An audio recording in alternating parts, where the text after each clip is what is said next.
سر پہلے تو یہ بتائیے آپ کے لیے بھی ہے باعث حیرت، ابھی تو ہم نے علی ظفر صاحب کی بات سنوائی، ظاہر ہے آپ کی گفتگو اسی پہ بیسڈ ہے جو کہ پی ٹی آئی کی بہت سارے رہنماؤں کی تھی کہ خان صاحب سنجانی کا ہی کہہ رہے تھے، لیکن علی ظفر صاحب تو آن ریکارڈ کہہ رہے ہیں کہ خان صاحب نے اپریشیٹ کیا کہ سنجانی ٹریپ اچھا ہوا نہیں گیا.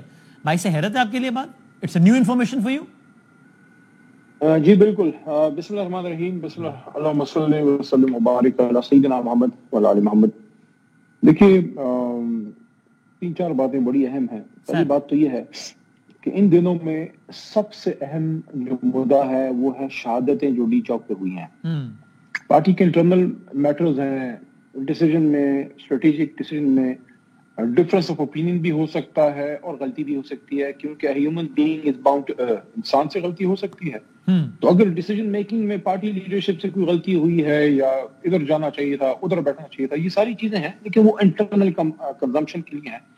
پارٹی کی انٹرنل ڈیبیٹ کبھی بھی میں پبلک پہ نہ پہلے ڈسکس کی ہے آپ کے ساتھ 11 12 13 سال ہو گئے نہ آج کروں گا. لیکن میں صرف اتنا کہنا چاہتا ہوں کہ تحریک انصاف ایک نظریاتی اور ایک ورکر کیڈر کی مڈل کلاس کی جماعت ہے. عمران خان صاحب نے ہمیشہ اس کو ایک ادارہ بنانے کی بات کی ہے، اور میری جو ویژن ہے، میری جو سوچ ہے، جو جتنا میں اس جماعت کو اپنے لیڈر کو سمجھاؤں وہ یہ ہے کہ جس طرح ایک مڈل کلاس کا یا لوور مڈل کلاس کا ایک پڑھا لکھا قابل بچہ یا بچی سی ایس ایس کر کے ٹاپ پوزیشن میں چلا جاتا ہے، سیکٹری بن جاتا ہے، ڈپٹی کمشنر بن جاتا ہے، A S P, D P او، یا جس طرح کوئی مڈل کلاس کا بچہ آئی ایس ایس بی کر کے کاکول سے جا کے پھر لیفٹیننٹ جنرل، ایسی مثالیں موجود ہیں کہ ہمارے معاشرے میں ایک لوور رینک کا افسر کا بیٹا جو ہے وہ آرمی چیف بھی بنا.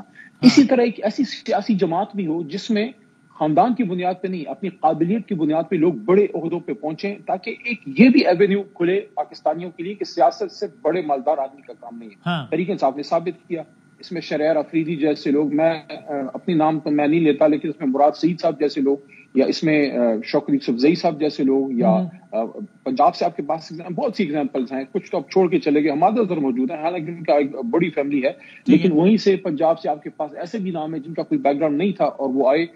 فاروق حبیب ایک نام تھا، وہ بدقسمتی سے چلے گئے.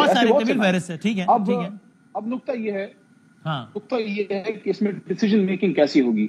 جتنا میں سمجھتا ہوں وہ یہ ہے کہ خان صاحب نے جس کو نامینیٹ کر دیا، جیسے گوہر صاحب ہیں، اور گوہر صاحب پارٹی میں میرے سے کوئی 11 12 13 سال جونیئر ہے، تو میں ان کو اس لیے مانتا ہوں ان کی بات کو کہ خان صاحب نے ان کو نامینیٹ کیا ہے. اب یہ جتنی بھی آپ نے باتیں سنائی ہیں، اس میں سب سے فی الحال سب سے مستند میں گوہر صاحب کی بات اس لیے رکھوں گا کہ وہ چیئرمین ہے جماعت کے.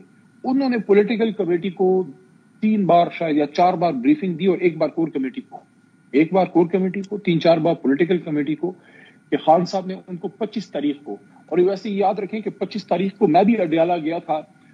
پتہ نہیں میں اتنا بدصورت تو نہیں ہوں، لیکن ہر دفعہ یہ مجھے روک لیتے ہیں، تو 25 کو بھی نہیں مجھے جانے دیا، آج بھی نہیں جانے دیا. آج میں اور علیمہ آپا اور 1-2 ممبران، ڈاکٹر شہزاد اور اس طرح ہمارے وکیل ہیں وہ، اور کچھ لوگ ان کو باہر رکھا اور کچھ اندر چلے گئے. ظاہر ہے ایسا نہیں ہے کہ جو اندر جاتے ہیں وہ ہم سے بھی زیادہ قابل ہیں، لیکن کچھ لوگوں کو پن پوائنٹ کیا گیا، ان کو نہیں اندر جانے دینا. میری آخری ملاقات 15 نومبر کو ہوئی ہے، لیکن آج ہی اندر جا کے خان صاحب سے انہوں نے بات کی ہے، کچھ پیغامات خان صاحب کے باہر لائے ہیں.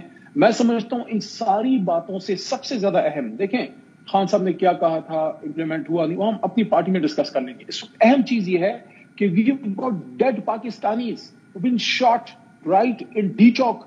ہمارا ایک سوال ہے، آپ نے اپنے پروگرام میں اچھا ابتدائیہ دیا کہ کچھ لوگوں نے بڑے بڑے فگرز دیے، میں اس کو اگری نہیں کرتا. آپ کو اس طرح سی فگرز نہیں دینی چاہیے، فیکس فگرز پہ بات کرنی چاہیے. 12 کی فگر ہمارے پاس آئی ہے، لیکن میں کہتا ہوں 12 بھی نہیں، 1 بھی کیوں ہے، 1 بھی گولی کیوں چلی ہے. یہ تو میرے پاکستان نہیں، یہ تو میرے بھائی آپ کے پاس آئے تھے ڈی چوک، یہ تو مانگ رہے تھے عمران خان کی رہائی. یہ کوئی انلیگل ڈیمانڈ تو نہیں ہے نا، جی آئین کے اندر ہے. آئین و قانون کی حکمرانی دوسرا بڑا ڈیمانڈ، بلکہ پہلے تھا. آئین و قانون کی حکمرانی کی ڈیمانڈ کر رہے تھے، اور اپنے مینڈیٹ کی واپسی، یعنی کہ آپ کا ووٹ چوری ہوا ہے، کہہ رہے مجھے میرا ووٹ واپس دو.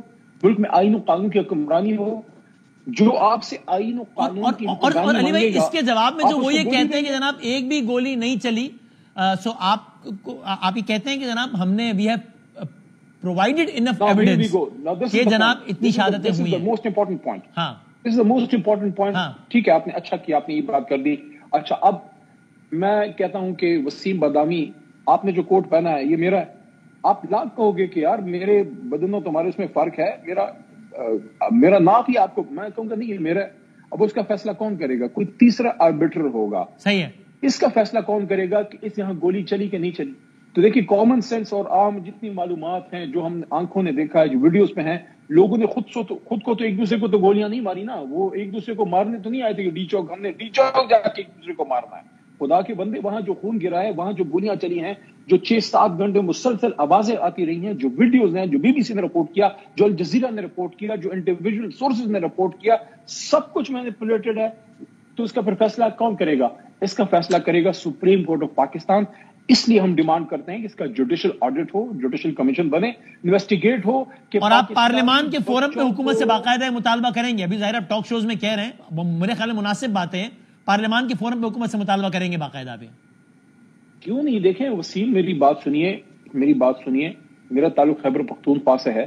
یہاں بلوچستان اور پنجاب اور خیبر پختونخوا لاشیں گئی ہیں، وہاں اس کا بڑا نیگیٹو بیک لیش آیا ہے کہ ہمارا بچہ، ہمارا بیٹا اگر اسلام آباد جو اس کا اپنا دارالخلافہ ہے، وہاں جا کے اگر ایک سیاسی جماعت کے، مجھے بتائیں وسیم، یہاں نرسز نہیں آئیں، یہاں اساتذہ کرام نہیں آئے، یہاں مذہبی جماعتیں نہیں آئیں، یہاں سیاسی جماعتیں نہیں. ہمارے دور میں TLP آئی تھی، یہاں نہیں آئی تھی، لیکن اسلام آباد، یہاں ہمارے دور میں مولانا صاحب اسلام آباد آئے تھے، مریم بی بی ڈی چوک تک آئی تھی، بلاول صاحب ڈی چوک تک آئے تھے، یہاں اساتذہ بے شمار آتے تھے. میں، پرویز خٹک صاحب اور شیخ رشید صاحب عمران خان صاحب کے اور PM آفس کے حکم پہ انگیج کرتے تھے.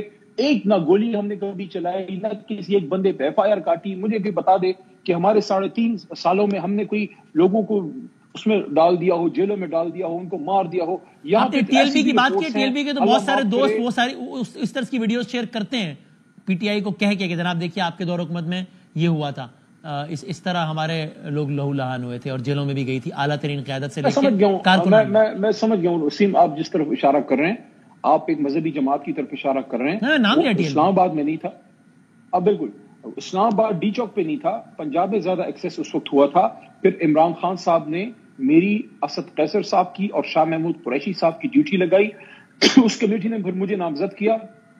میں لاہور کئی دفعہ گیا، وہاں لاہور میں IG پنجاب، چیف سیکرٹری، حساس اداروں کے سربراہ، یہ سارے ہم میرے سے کوآرڈینیٹ کرتے تھے. سعد رضوی صاحب کے ساتھ ہم میٹنگ کرتے تھے، اور ہم نے اللہ کے کرم سے جیلم برج سے رینجرز اور TLP کا جو بالکل آمنا سامنا تھا، اللہ نے مدد کی اور ہمیں اللہ نے سرخرو کیا. ایک گولی جیلم برج پہ نہیں چلی.